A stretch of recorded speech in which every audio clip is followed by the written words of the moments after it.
เรายังตกใจอยู่แห้งเด้อเขาบอกเป็นเบ้าเด้เราใช่กันเลยลูกทุกคนเบิ่งเด้อบ่ทำได้กว่านี้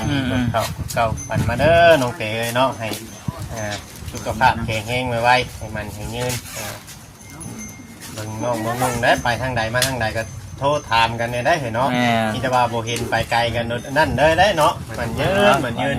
เนี่ยโทรหาเนี่ยแม่นทั้งพอทั้งหยังก็นั่นแหละ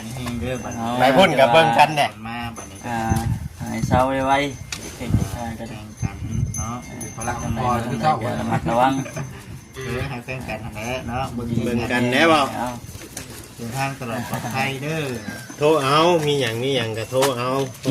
มันไกลกันเด้เฮาบ่ได้โทรเยี่ยมโทรคอยกันติจักมื้อใดวันใดได้บัดนี้ได้เนาะเอาดีๆมีแฮงสุขภาพเข้มแข็งมื้อใดมีโอกาสไปแล้วเนาะมื้อใดมีโอกาสจังพากันไปเยี่ยมพยายามเบิ่งพบกันใหม่เนาะแบบมื้อนี้จะ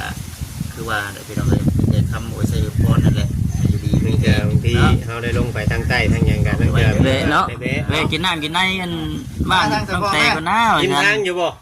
เบิ่งแย่งลูกเต้าจนออกจากห้องหมอเนาะคือว่าได้อยู่ดีมีแห้งเนาะสุขภาพเข้มแข็งมือกระสันเป็นยังไงการได้ทีทุกวันนี้นี่มันคนยืนเด้อได้หลายมือแล้วไปจ้างเขาบอกมาบอกเจ้าก็มาหลายมือแล้วบอกติดปลายเลยน้องเฮงทุกคนเป็นหัวหน้าครอบครัวเฮงห้วนแน่เนาะคืออยู่กินห่อแน่เนาะลูกกำลังเป็นตะแพงเนาะป้าบ่ได้เป็นยังมีกูหน่อยอยู่ป่ะมีผู้ชายมีกูหน่อยอยู่ดิมีร้านอีกใส่เสื้อแห้งผูกผู้ใหญ่เลยอ่ะซอยก็ได้ซอยพอในเดียวปลูกมันหลายดีบ่ชุมจังแค่ตาปลายของผมเพราะได้ใส่อยู่เล็กๆน้อยๆครอบครัวใส่กูบ่มีในเฮ็ดเนาะแมนอยู่ใส่กูบ่มีในเฮ็ดทำพ่อเลยไปสมัครงานใช้กับพี่สิญญาเลยที่เราเฮ็ดพาลูกทั้งบ้านพ่อบ่ได้ขอเงินลูกตลอดนะนี่ค่ะเคยไปเฮ็ดงานอยู่ใส่ในไก่เนี่ย